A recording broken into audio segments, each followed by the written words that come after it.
Halo teman-teman semua, kembali lagi di channel Cerita Coding. Oke, pada video kali ini seperti biasa saya tidak edit untuk video kali ini. Jadi saya langsung ya, secara langsung.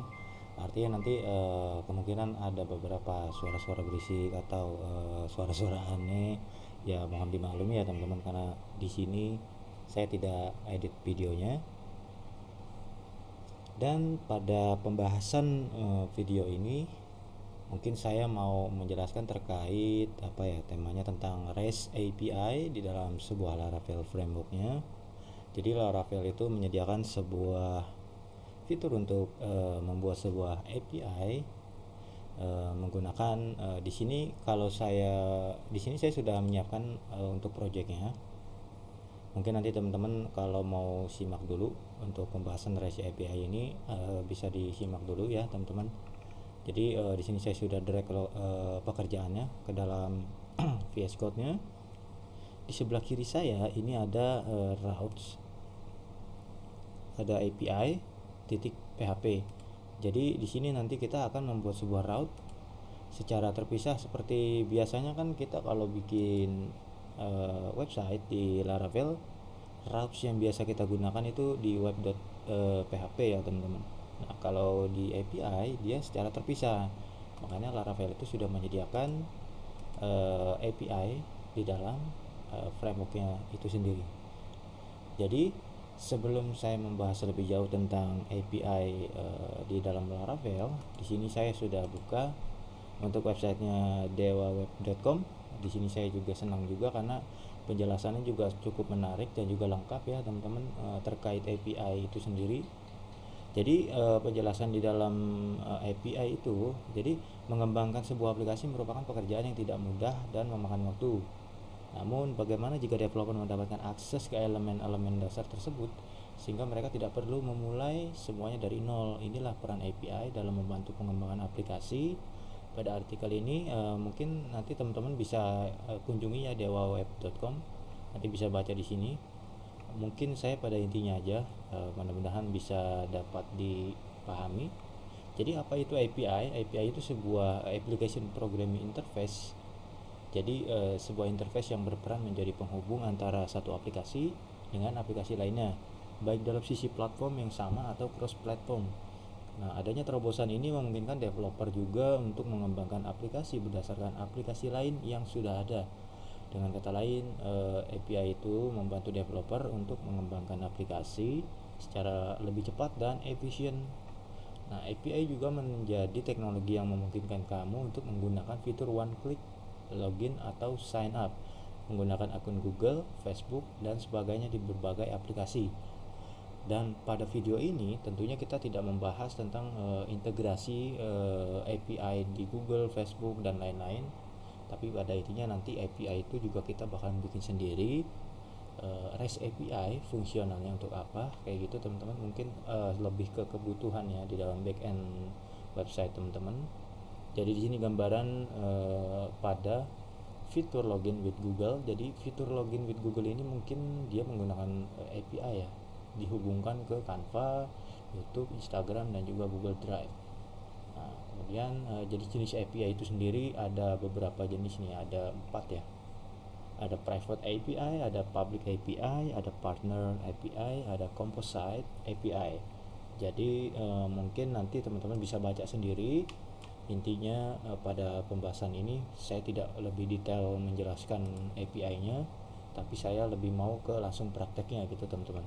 Jadi manfaat dan API-nya itu sendiri mengurangi beban kerja server dan juga mempercepat pengembangan aplikasi, meningkatkan fungsionalitas aplikasi dan juga arsitekturnya dia secara remote procedure call. Jadi RCP-nya ini sebuah arsitektur interface yang berguna untuk menyederhanakan komunikasi antar client side application dan server side application.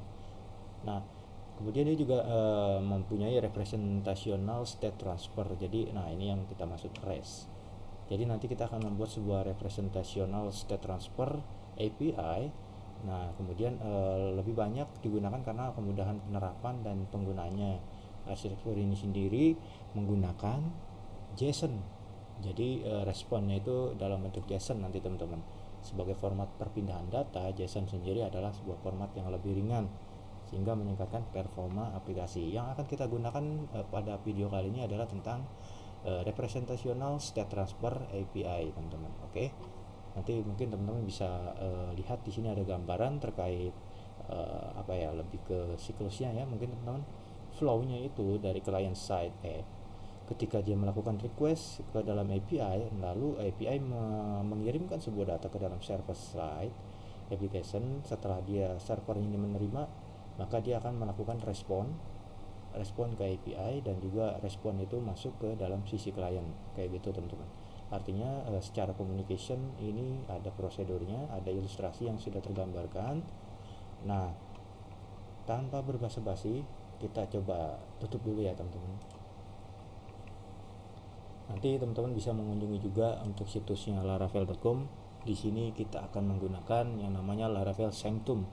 Laravel Sanctum ini, kalau kita klik pada bagian documentation, jadi Laravel Sanctum itu provide a featherweight authentication system for HPAs, single page application, mobile application, and simple token based APIs. Sanctum allow its user of your application to generate multiple API tokens for their account.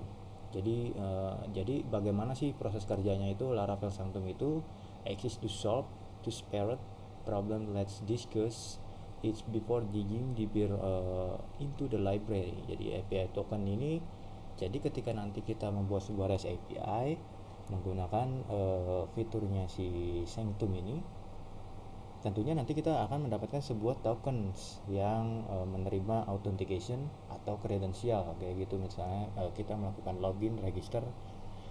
Ketika user itu sudah registrasi, maka dia akan mendapatkan akses tokennya.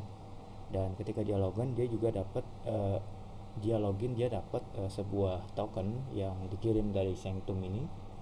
Kalau dia tanpa ada token tersebut, maka dia tidak bisa mengakses data-data yang ada di dalam API itu sendiri, kayak gitu teman-teman. Jadi artinya ketika dia mau mengakses sebuah data, contoh saya akan melakukan respon get untuk mencari ya sebuah produk ya, misalnya kayak gitu, maka nanti token itu berperan kayak gitu teman-teman. Dia harus login dulu. Kalau nggak punya token itu dia nggak bisa mengakses data-datanya. Artinya secara sisinya dia memiliki authentication. Oke. Sebelum kita memulai, langkah pertama yang harus teman-teman lakukan adalah install dulu pada bagian ini, Composer require Laravel /Sanctum. Kita copy lalu paste ke dalam terminal kita. Kita harus menginstal ini dulu teman-teman.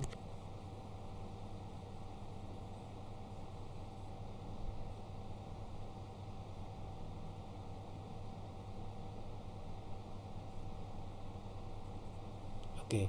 Ini sudah terinstall. Kemudian langkah selanjutnya adalah teman-teman harus melakukan publish ya teman-teman. Oke, ini di copy, kemudian paste lagi ke dalam terminal. Oke, ini sudah terpublish. Kemudian nanti sebelum kita migrate, kita harus cek dulu di dalam project kita. Ini kita tutup dulu. Pada sisi sidebar ini kita cek pada bagian migration, kemudian users. Nah, ini tergantung kebutuhan teman-teman. Kebutuhan apa aja yang ada di dalam database ya. Misalkan user itu mau diadain nomor teleponnya kayak gitu, terus atau mau diadain kayak alamat atau lain-lain data-data terkait users. Kalau saya untuk saat ini default aja yang sudah ada. Jadi di sini ada remember tokens, ada password, ada email verified add, ada email, ada name. Seperti biasa by default sudah ada ya di bawah dari Laravelnya. Nah, kemudian kita coba untuk proses migrate. Kita ketik pada bagian terminal, kemudian ketik perintah php artisan migrate seperti ini, enter. Maka di sini kita bisa melihat ada sebuah migrasi database ya, yang namanya create personal access token table. Nah, nanti personal access token table ini akan berperan ke dalam user yang login atau registration, kayak gitu teman-teman. Nah, oke, ini sudah bekerja, artinya ini kita tutup dulu.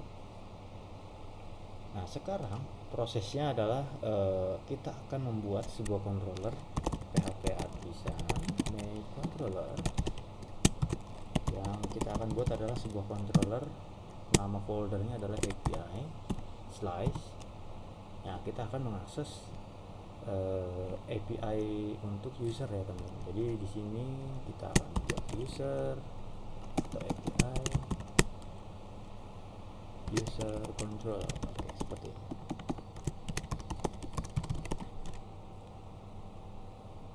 Kita enter. Oke, ini successfully. Sekarang kita akan coba membuat sebuah model. Model sudah ada ya. Oke, sekarang kita membuat sebuah controller lagi. PHP artisan make controller API. Dalam folder API kita bikin sebuah, kita coba tes produk ya teman-teman. API product controller, produk controller, seperti ini. Enter.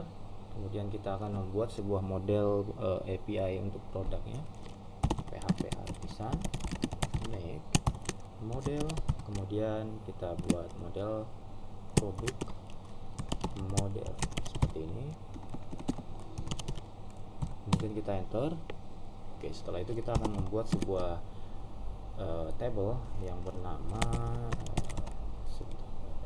make migration, kemudian create produk underscore table.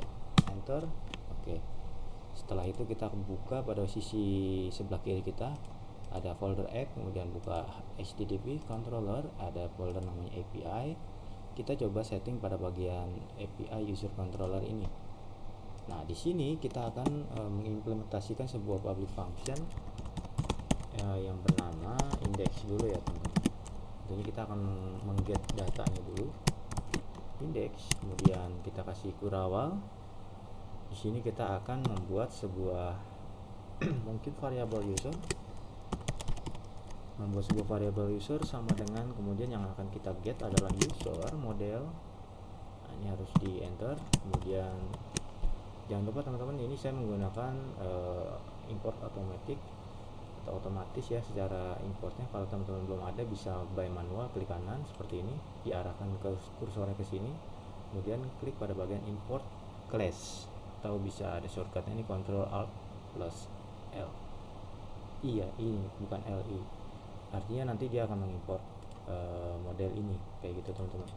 Sekarang kita akan mengget sebuah data yang ada di dalam model user, kemudian kita enter ke bawah. Nah, kita return di sini. Bedanya kalau biasanya kita akan return view itu menggunakan return view seperti ini. Tapi kalau di sini yang akan kita return adalah sebuah response seperti ini. Responnya itu adalah dalam bentuk JSON. Kemudian di dalam JSON ini kita kasih array seperti ini teman-teman. Terus kemudian kita kasih message atau ya mungkin seperti ini. Kemudian pesannya adalah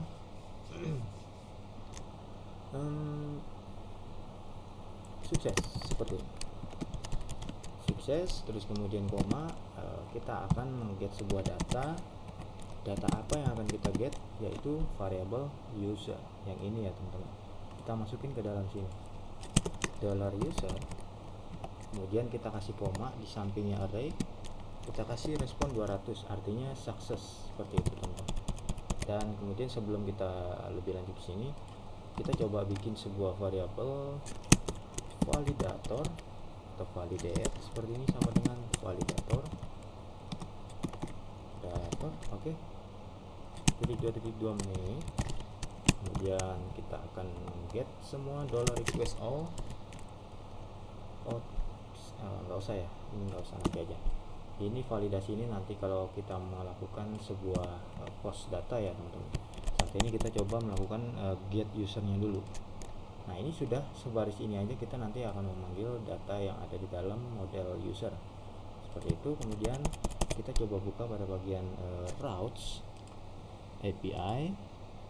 Ya, di sini kita harus membuat sebuah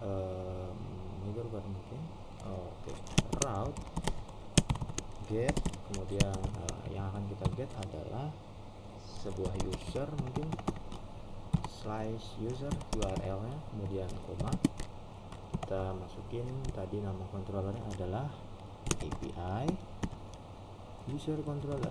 Oke, titik dua kelas, kemudian kasih functionnya tadi namanya adalah index, kita titik koma. Nah, sampai di sini artinya teman-teman sudah berhasil ya teman-teman, sudah berhasil membuat sebuah route di dalam API routes-nya ini. Oke. Nah, sekarang waktunya coba teman-teman bisa buka pada browser, jangan lupa jalankan dulu servernya seperti biasa, kemudian akses, kita mendapatkan akses namanya tadi, saya scroll ke atas sebentar teman-teman, ini ya, http:// apa nih,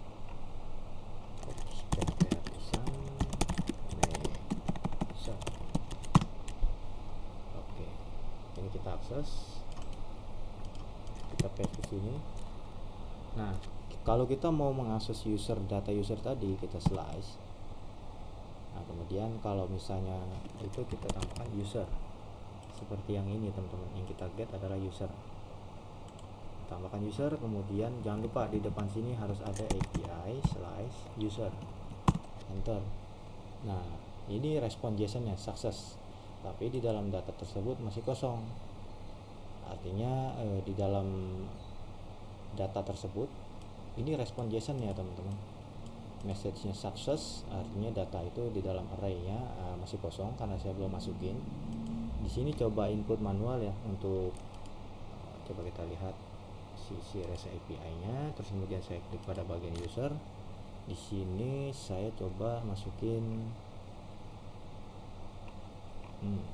sebentar, atau kita coba manual ya teman-teman. Entry baru, user, kemudian entry baru, kita coba masukin namanya, contoh Aji Wakastri. Oke, emailnya aji@gmail.com, kemudian passwordnya kita coba apa ya, masalah aja dulu lah ya, sebenarnya nggak boleh created at now, kemudian ini now, kita simpan. Nah, kita sudah memiliki satu data namanya Aji Wakastri ya teman-teman. Coba kita refresh lagi pada bagian ini. Ini sebelumnya arahnya kosong. Kalau kita refresh, nah ini dapat nih satu nama ID-nya, terus kemudian name-nya Aji Wakastri. Di sini emailnya aji@gmail.com, kemudian email verified-nya 0, kemudian created at-nya tadi balasannya teman-teman. Nah, ini tandanya sudah berhasil teman-teman. Sebenarnya untuk mengakses atau kita mau coba testing develop untuk API ini bisa menggunakan software yang namanya Postman seperti ini. Mungkin nanti teman-teman bisa menginstal ya untuk software ini, Postman namanya. Ini untuk mengetes sebuah API yang kita sedang kerjakan teman-teman. Contoh, kita akan mendapatkan respon get atau post atau edit ya, atau delete. Nah, kita bisa menggunakan Postman ini. Tentunya ini juga sangat membantu dari sisi developmentnya. Oke, di sini saya akan membuat satu buah collection baru namanya, ini kita hapus aja dulu.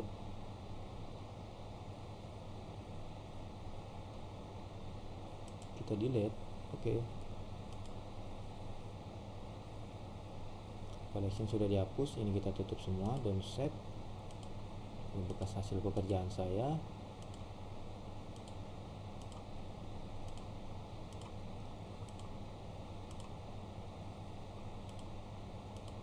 Oke. Nah, di dalam sini nanti teman-teman bisa klik pada bagian titik 3 ini. Kemudian kita bikin add request.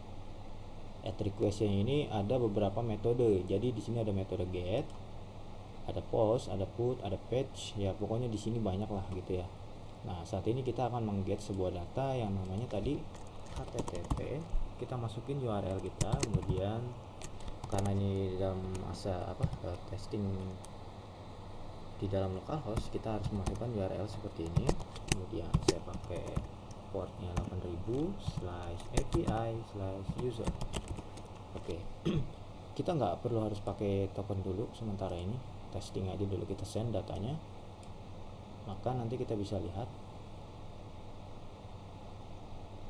Nah, di sini ada hasil dari responnya 200, oke. Kita bisa melihat millisecond-nya itu 2,40 second. Artinya 2 detik dia sudah mendapatkan data. Nah, ini sangat cepat ya, teman-teman. Mungkin nanti responnya seperti ini, sama prosesnya, hampir sama kayak gini nanti respon. Oke. Nah, di sini ada data, kemudian di dalam data itu ada arraynya itu terdapat beberapa data. Nah, ini kita baru satu data aja sementara ini. Nah, sekarang kita kembali pada text editor kita tutup dulu yang ini. Sekarang kita akan membuat sebuah function store untuk membuat sebuah user baru, tentunya function, kemudian apa lagi, store aja, kita kasih nama. Nah, kita kasih Kurawa. Di dalam sini tentunya kita harus membuat sebuah $validator, validate aja lah ya, sama dengan $validator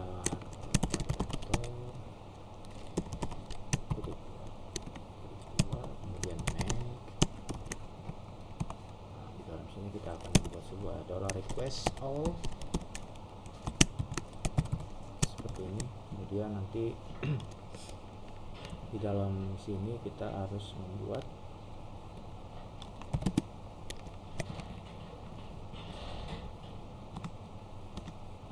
titik koma, kemudian kita kasih di sini datanya adalah name, kita kasih required ya teman-teman, required.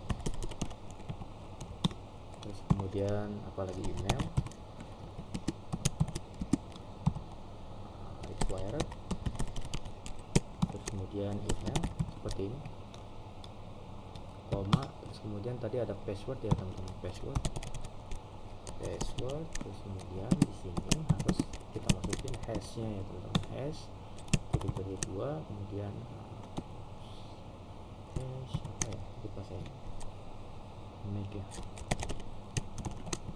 Kita masukin di sini adalah password. Mudah-mudahan saya nggak salah nih. Oke, titik koma, titik koma. Terus kemudian validator ini harus kita import.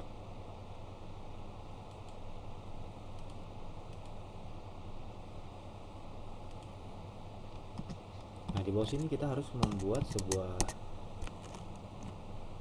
kondisional if $validate seperti ini. Jika files ya, jika pilot, maka dia akan melakukan response. Kemudian kita kasih di sini responnya adalah JSON, dan di dalam bentuk JSON itu ada array, melakukan message, pesan ya teman-teman. Kemudian kita kasih pesannya adalah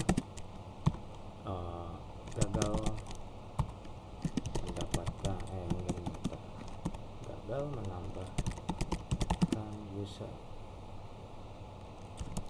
Oke, seperti ini. Kemudian kita kasih koma. Di sini kita harus tambahkan data.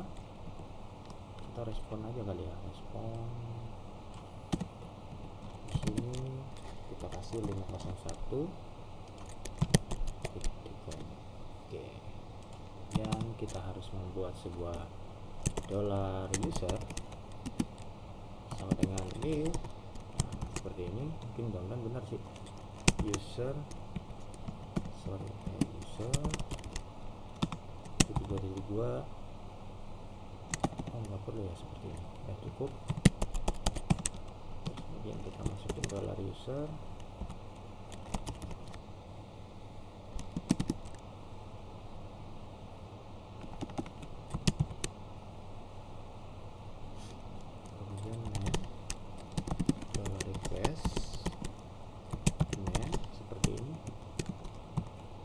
Terus kemudian $user apalagi ya, email dengan $request email titik koma. Terus kemudian di sini password. Ops, ini bukan ya, ini terbalik. Ini kita hapus dulu, required aja. Kita masukin karena ini hanya validasi ya teman-teman. Nah seperti ini, kecuali di sini nanti user yang akan kita buat adalah password seperti ini. Password sama dengan, nah baru nih hash titik 2 make dalam kurung, baru kita request $request password seperti ini. Baru benar, kalau nggak salah teman-teman, ini tambahkan titik 2 lagi. Nah ini kan masih merah ya, karena kita belum menambahkan $request ini ke dalam parameter sini. Jadi kita harus menambahkan parameternya di sini, request kemudian $request seperti ini. Jadi setiap ada proses permintaan atau request, ini harus ditambahkan parameternya di sini teman-teman. Oke. Dan tentunya di sini kita harus set dulu $request $user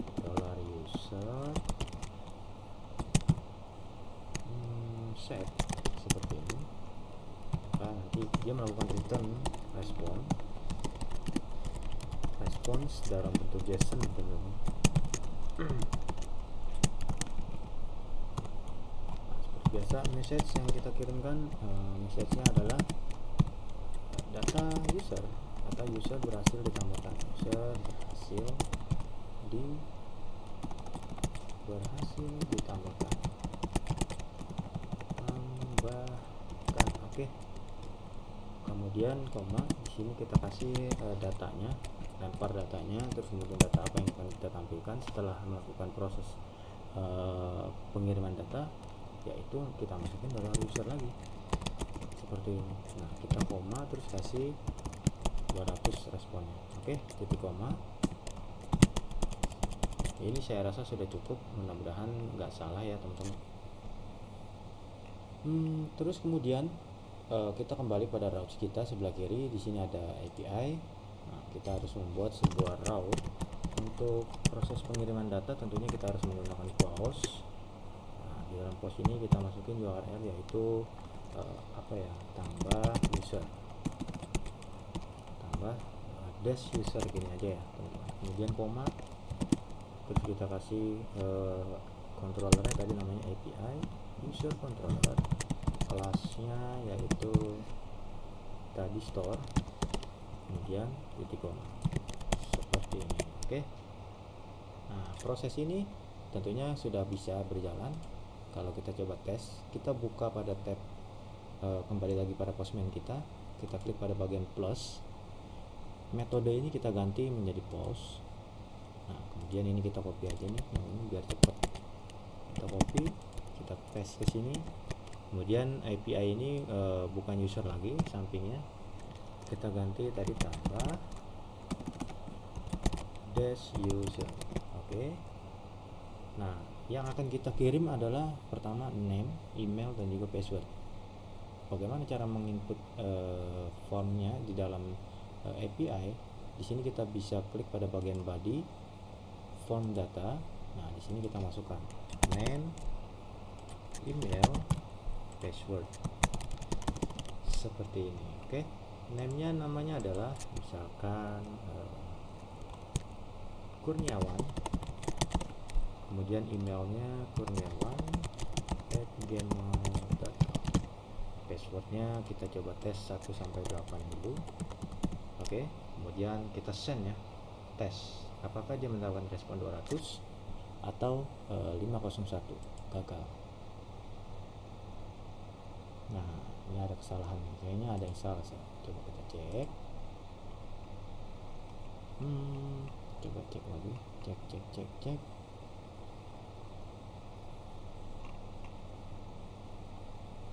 Function illuminate factory make. Oops, kita coba lihat dokumentasinya ya si Laravel. Apakah kita ada yang salah mungkin? Coba buat. Oke, kita coba buka di sini. Mungkin ada salah di dalam itu tadi saya.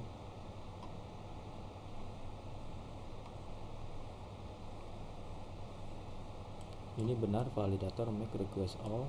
Oke. Oh, salahnya di sini teman-teman. Kita coba buka lagi kembali sini. Di sini ada kesalahan pada bagian mungkin di sini ya.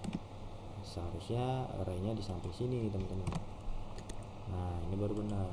Hapus. Terus kemudian di sini ada sampel name, kemudian required stringnya berapa. Jika gagal dia melakukan JSON validator errors. Ini harus ditambahkan. Kita kembali lagi, kita copy aja. Nah, jadi dia nggak boleh pakai respon ini. Sebenarnya bisa aja sih. Kita coba masukkan ke sini. Validator, bukan validator ya, kita namanya tadi validate. Oke. Terus kemudian di sini untuk mengirim sebuah data, dia memiliki program create. Sama aja sih untuk proses ini, sama. Responnya dia masukin, dia mendapatkan data, setelah itu dia dapat respon 200 ketika program itu berhasil dikirim. Nah kalau di sini kita sudah melakukan proses validasi, kemudian di sini namanya required, emailnya required, terus kemudian passwordnya required. Jika validasinya gagal, dia melakukan respon errors di dalam validate variabel ini dalam bentuk JSON. Oke. Kemudian di sini kita mengirimkan sebuah data yang itu nama variabel user, nama modelnya user, yang kita kirim adalah name, email, dan juga password. Tentunya di sini juga ada kesalahan. Coba kita cek lagi pada bagian ini. Name, password. Kita coba buka. Factory. Mungkin password.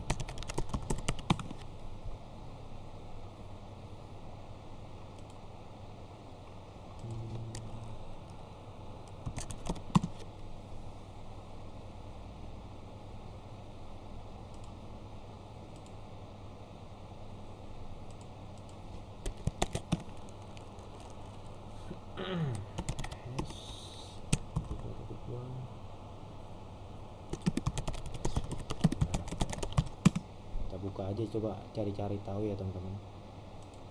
Hashing bcrypt,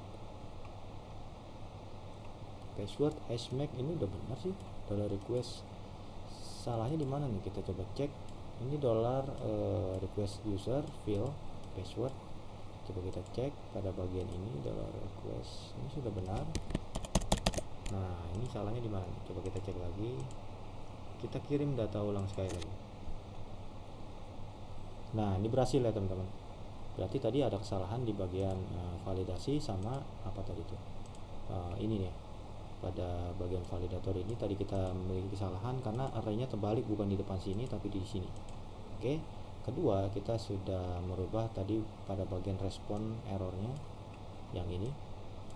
Ketika dia melakukan penginputan data gagal, dia melakukan respon JSON yang error kayak gitu teman-teman. Jika dia berhasil, maka menampilkan message yaitu user berhasil ditambahkan. Datanya ditampilkan, kemudian responnya 200. Kita cek. Di sini responnya 200, oke. Nah, kemudian ini message-nya, user berhasil ditambahkan. Nah, ini data yang kita masukkan tadi tentunya. Oke. Terus kemudian kita bisa cek pada bagian database kita. Saya menggunakan adminer, kita refresh. Nah, datanya masuk teman-teman. Seperti itu. Ini sangat efisien ya teman-teman kalau teman-teman nanti bekerja dengan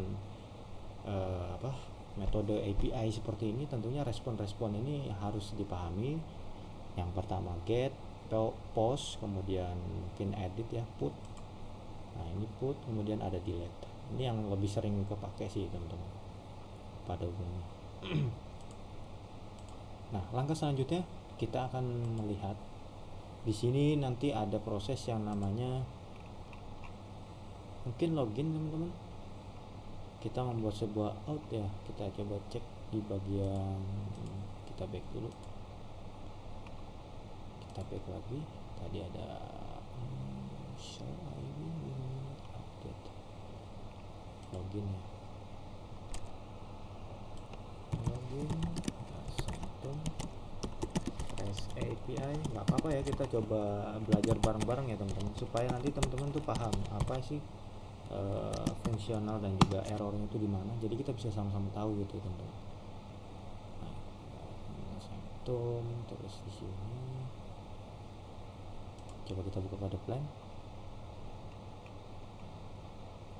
Nah, di sini register,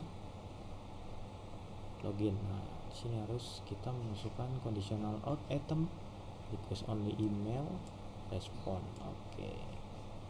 Sekarang kita mau coba bikin apa ya? Sekarang lebih ke login ya teman-teman. Ini kan tadi sudah menampilkan data user. Nah ini kalau saya get usernya lagi nih, kita klik send. Nah ini ada dua data yang tertampilkan teman-teman. Di sini ID 1, 2. Oke. Ini data kita sudah berhasil ditampilkan, ada dua. Di sini untuk metode postnya. Dan sekarang kita mau coba membuat sebuah proses login teman-teman. Oke, sekarang kita bikin function di bawah sini. Public function login. Oke, kita coba membuat sebuah dollar validator. Validate sama dengan, kita cek lagi. Oke, di sini harus menambahkan request dollar request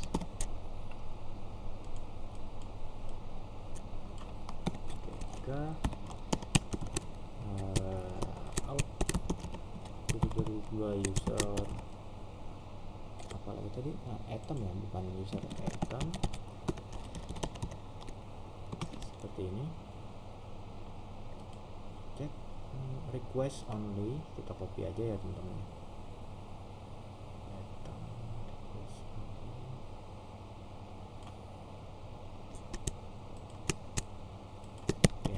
Kemudian kita paste ke sini. Sebenarnya pakai ini juga bisa teman-teman, kayak array ini, atau kita mau pakai metode ini juga bisa.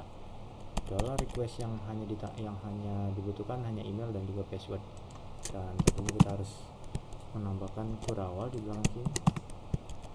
Nah, baru nih kita coba import outnya, berhasil. Terus kemudian kita kasih respon JSON-nya.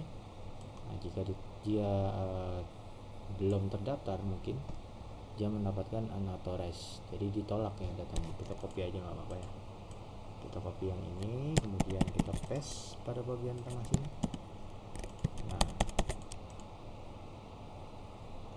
kemudian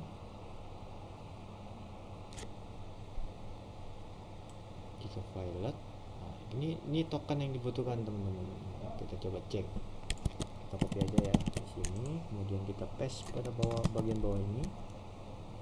Jadi penjelasannya adalah di sini variabel user menampilkan model di mana email melakukan request, key-nya adalah email. Jika gagal, kenapa gagal? Karena dia membutuhkan sebuah token, yang dimana token variabel ini dari user melakukan create out token, plain text tokennya, dan kemudian ketika berhasil dia melakukan respon hi nama usernya, terus kemudian dia bisa mendapatkan user ini dari sini. Oke, dari ini nama, dari model user, kemudian welcome to home, atau kita coba selamat datang. Nah, akses tokennya di sini, terus kemudian tokennya itu adalah tipenya bearer. Nah, nanti kita jelasin ya teman-teman. Sekarang kita coba cek. Di sini sangat lengkap juga, bagus banget nih untuk kode plan.com teman-teman, dokumentasinya. Sekarang kita coba buka pada bagian postman kita tambahkan di sini, kita kirim sebuah data namanya post. Terus kemudian kita paste saja ini ke sini. Kemudian kita tambahkan metode. Nah, ini route-nya ya teman-teman. Ini route. Kita copy aja ke dalam sini, copy login. Nah, ini kita ganti controllernya. Controllernya tadi namanya adalah API controller. User ya, user controller. Nah, kelasnya adalah login. Kita cek lagi.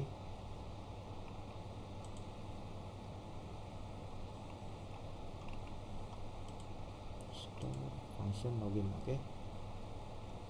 Kemudian di sini dia memiliki protecting dari routes-nya, yaitu dari middleware, dari outsanctum. Jika dia berhasil, maka dia menampilkan sebuah profile seperti itu. Nah, nanti yang akan kita masukkan adalah data-data. Ketika data itu mau diakses, dia harus lewati middleware-nya dulu nih, dari outsanctum ini teman-teman. Tentunya kita coba buka API kita, Di sini kita coba masukin, terus kemudian ini kita copy paste kemari. Nah seperti ini, kemudian profile belum ada ya, kita coba cek lagi.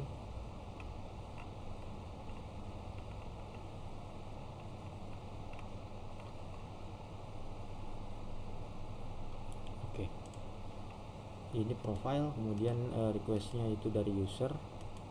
Ketika dia berhasil login, maka nanti dia diarahkan ke profile, atau dia bisa mengakses profile ini teman-teman. Nah kemudian yang tambah user ini kita harus masukin ke dalam sini. Bahaya, karena kalau nggak ada akses itu dia nggak boleh. Tergantung nanti teman-teman mau bikin role-nya itu sebagai admin atau apa gitu ya teman-teman. Tapi kita tidak membahas pada pembahasan itu dulu. Intinya nanti bagaimana sih proses token itu bekerja gitu. Nah ini untuk usernya juga kita masukin di sini aja. Jadi ini nggak boleh ditampilkan untuk data user ini. Dia harus lewatin tokennya dulu, baru dia bisa mengakses seperti itu. Kemudian langkah selanjutnya adalah kita coba login ulang. Tadi namanya si Kurniawan, kita coba login. Nah di sini API bukan login, bukan tambah user. Kita harus menambahkan URL-nya adalah login. Kemudian di sini header authorization-nya kita tambahkan login. Oh ya, kita harus tambahkan body, form data, kemudian tadi email, kemudian password. Nah emailnya tadi namanya adalah kurniawan@gmail.com. Nah passwordnya tadi 1 sampai 8. Kita coba send. Oke, berhasil ya. Di sini teman-teman bisa melihat ada pesan, "Hai Kurniawan, selamat datang." Nah di sini ada akses token ini dari Sanctum ya teman-teman. Makanya Sanctum ini kalau misalnya saya coba akses sekali lagi pada bagian get user ini, kita coba tes ya teman-teman. Get, tentunya ditolak. Tuh ada responnya tuh nanti teman-teman. Jadi ini nggak boleh ditampilkan karena tadi di dalam user ini sudah kita masukkan ke dalam middleware-nya. Jadi artinya kalau saya mau mengakses user ini, data user, saya harus mengambil token ini dulu nih tentunya. Nah kalau misalnya saya dapat token ini ke dalam sini, kita authorization, kemudian kita klik pada bagian mirror token. Nah kita paste ke dalam sini. Teman-teman bisa perhatikan dulu, nggak apa-apa, atau mau mengikuti saya pelan-pelan juga nggak masalah ya teman-teman. Nah, nanti paste ke dalam sini tokennya, kemudian saya coba get lagi, pasti tampil tuh kan, karena dia membutuhkan akses token dulu baru bisa tampil datanya. Nah ini kerennya Sanctum ya teman-teman, artinya secara security dari teman-teman punya API, data-data yang dilindungi apapun ya, dalam bentuk apapun, tentunya harus diamankan dengan metode akses token dari Sanctum ya, bawaan Sanctum. Nah kemudian sekarang proses menuju ke profilenya. Coba kita get profile. Nah di sini kita http, kemudian //127.0.0.1, portnya adalah 8000, kemudian slash API slash lagi, kemudian kita akan get profile.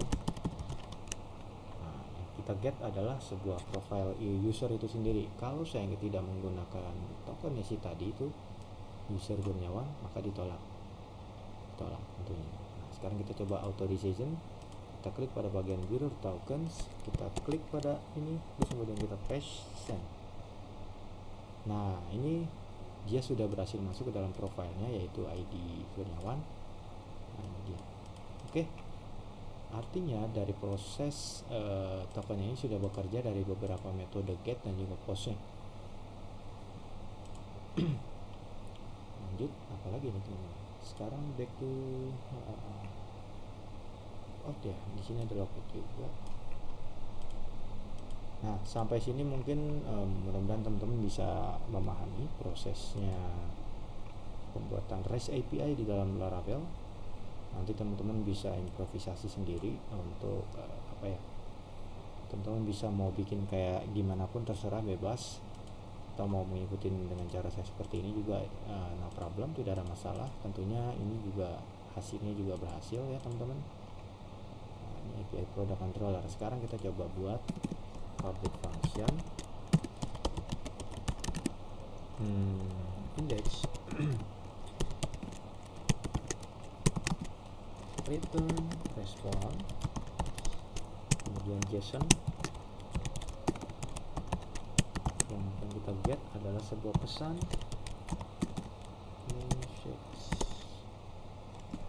pesannya adalah kita kasih arrow function data berhasil ditampilkan. Kurang M sedikit di sini. Oke, kemudian kita kasih datanya. Yang akan kita get adalah, nah ini belum kita buat nih teman-teman. Kita kembali pada bagian database, migration, create product. Di sini akan kita membuat sebuah string. Kemudian stringnya yaitu nama produk. Kemudian titik koma, di sini $table string.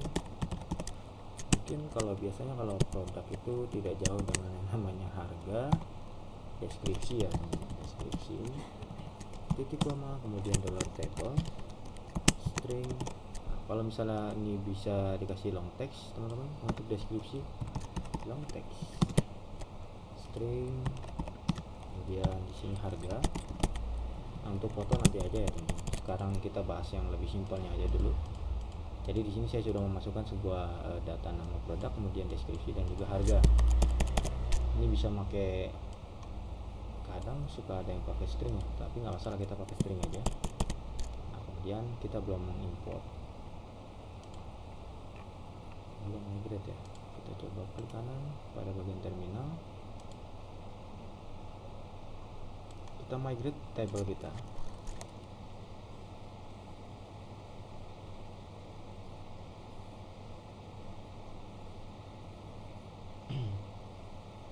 Oke, PHP bisa.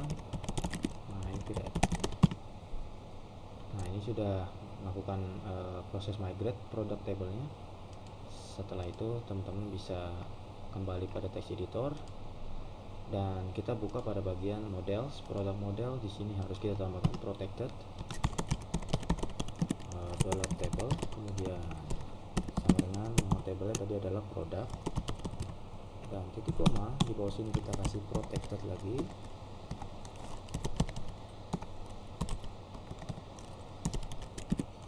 Kita kasih variable wanted.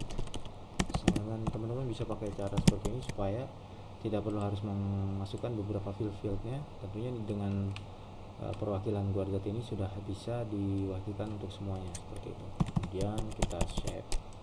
Di sini kita coba buka API Product Controller. Yang kita get adalah, kita buat variabel produk sama dengan tadi, nama modelnya adalah produk model, titik dua class get ya, get titik koma. Nah kita masukkan variabelnya di sini seperti ini, kemudian titik koma. Setelah itu save dan kita coba get ya. Oh ya, kita belum bikin di dalam routes-nya. Routes ini kita mau masukin ke dalam sini ya teman-teman, yang sudah memiliki token, baru dia bisa mengakses produk tersebut. Ceritanya ini data produk privasi ya teman-teman, yang tidak bisa diakses oleh orang umum. Route get, kemudian produk, koma array, kemudian ditambahkan dengan API product controller, titik koma kelas ya, titik dua kelas, terus nama functionnya adalah index, kemudian titik koma. Seperti ini. Kita coba akses. Jangan lupa kita harus simpan dulu untuk outnya, ini harus kita get dulu ya. Nah ini kita copy,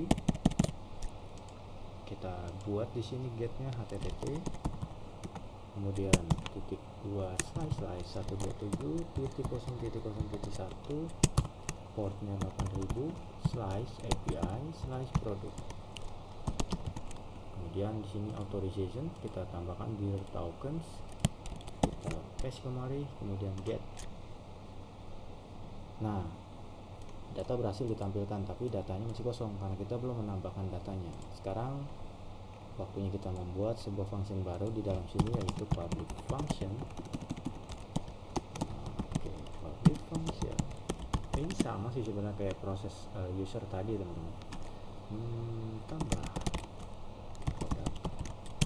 Kemudian kurawal di sini kita membuat validate sama dengan validator, kemudian titik 2 make $request all,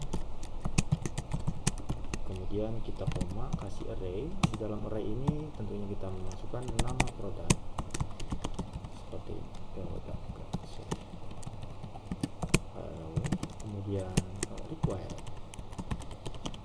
seperti ini, koma, terus tadi deskripsi ya teman-teman, deskripsi required, koma, terus kemudian di sini harga raw, kemudian required. Oke, di sini kita tambahkan titik koma, lalu kita kasih respon atau validasi ya teman-teman. Jika $validate files, kemudian yang akan kita tampilkan adalah return response, kemudian JSON. Nah, $request atau $validate errors seperti ini. Oke, kita kasih titik koma. Nah, di bawah sini $product sama dengan new, kemudian masukkan nama modelnya, produk model, kemudian titik koma. Di bawah sini $produk, nama produk,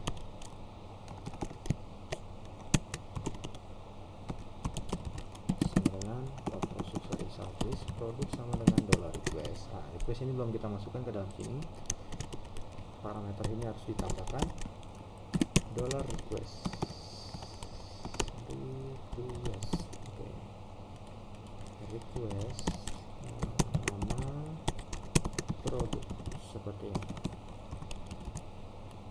titik koma, kemudian $produk, tapi ada deskripsi ya, deskripsi, kemudian sama dengan $request, requestnya adalah deskripsi dan titik koma. Kemudian di bawah sini kita masukkan lagi variabel produk,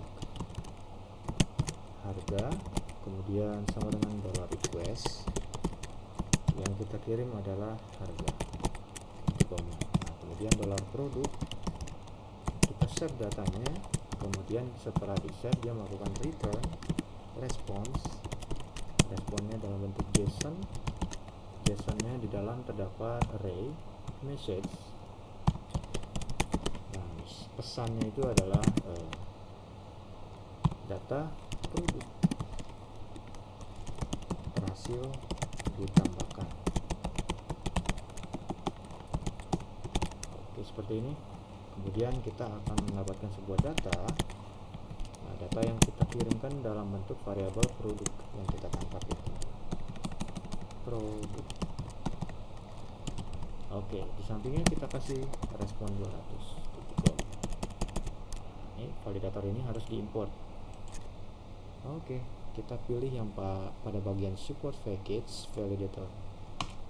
Oke, Ctrl S, kemudian kita coba cek pada bagian ini, kita send.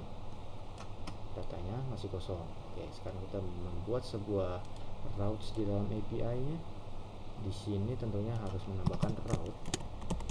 Kemudian titik 2 post, kemudian kita kirim URL-nya adalah tambah produk, kasih dash, kemudian produk, koma array API produk, controller titik 2 kelas koma, kemudian tadi namanya adalah tambah produk, kita titik koma.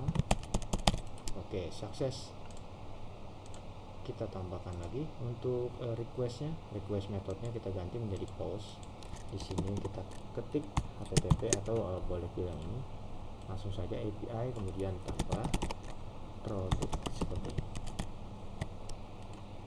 Dan jangan lupa untuk authorization kita get dari token yang ini.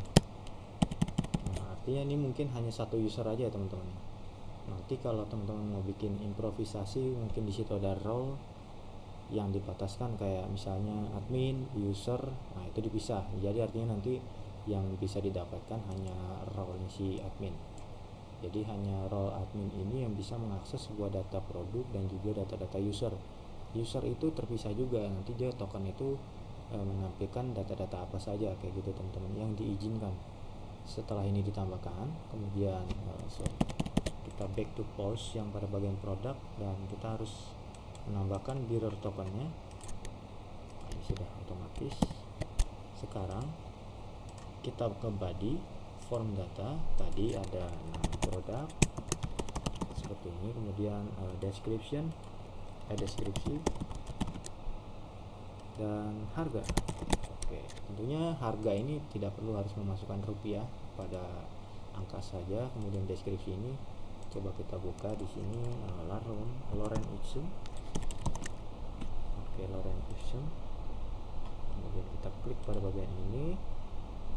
Nah, ini kita copy aja teman-teman, biar kesannya deskripsi ini panjang, maksud saya gitu. Kita copy, oke, paste ke sini. Kemudian nama produknya contoh apa ya? Mungkin roti ya, roti tawar. Kita ganti roti nasi goreng lah ya, misalnya nasi goreng seperti ini, nasi goreng spesial. Oke, kemudian harganya adalah 17.000 misalnya. Nah, ini sudah kita input manual datanya, kita kirim datanya sekarang, send. Ops, ada error, sepertinya ada kesalahan. Kita cek pada bagian ini, JSON, di mana letak kesalahannya, saya mau lihat dulu. Naton titel. Oke.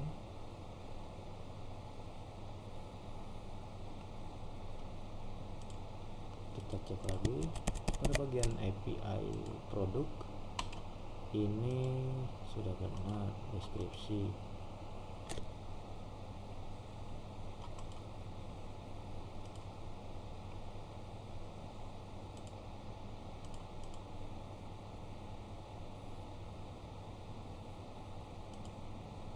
Oh, ternyata dia ada dashnya ya, sorry teman-teman. Ini harus ditambahkan min produk seperti ini, baru kita kirim datanya. Nah, ini ada error 500 server error, berarti ada kesalahan lagi. Kita cek, sepertinya ini salah di bagian mana nih teman-teman. Kita cek dulu, array to string conversation. Nah, ini ada array yang salah, array to string berarti di sini. Ups, nah ini nggak boleh pakai titik, harus pakai koma. Salah nih teman-teman. Hati-hati untuk teman-teman, harus teliti di bagian-bagian penulisan, mungkin dari tanda bacanya atau mungkin dari koma atau titik atau kutip yang lain. Ini sangat mempengaruhi semua. Jika kita salah klik satu aja itu bisa error teman-teman. Sekali lagi kita kirim datanya, message berhasil, data produk berhasil ditambahkan, responnya 200. Oke. Bagian datanya yang diterima adalah nama produk nasi goreng spesial. Kemudian di sini deskripsinya Lorem Ipsum is simple dummy text ya. Ini harganya 17.000 dan ini updated ad-nya tanggal ini sesuai dengan tanggal hari ini. Tentunya proses ini sudah berjalan. Sekarang waktunya kita get data tersebut dari metode get tadi. Yang ini ya teman-teman. Kita get datanya, masuk ya nasi goreng ini. Sebenarnya cukup mudah ya teman-teman, asal teman-teman bisa memahami struktur dari proses dari step by stepnya. Mudah-mudahan nggak kebingungan. Saya membuat ini mungkin ngejelimet atau gimana, mudah-mudahan sih dapat dimengerti ya teman-teman. Oke, mungkin pada video kali ini kita bahas sampai di sini dulu, tentunya pada pembahasan REST API di dalam framework Laravel. Semoga bermanfaat dan juga bisa berguna untuk teman-teman, mempermudah dalam membuat sebuah project dimanapun, kapanpun, dan juga apapun bentuknya ya teman-teman. Terima kasih. Salam sukses buat semua teman-teman yang ada di sana, baik dimanapun. Saya Trihadi Wibowo. Salam cerita coding.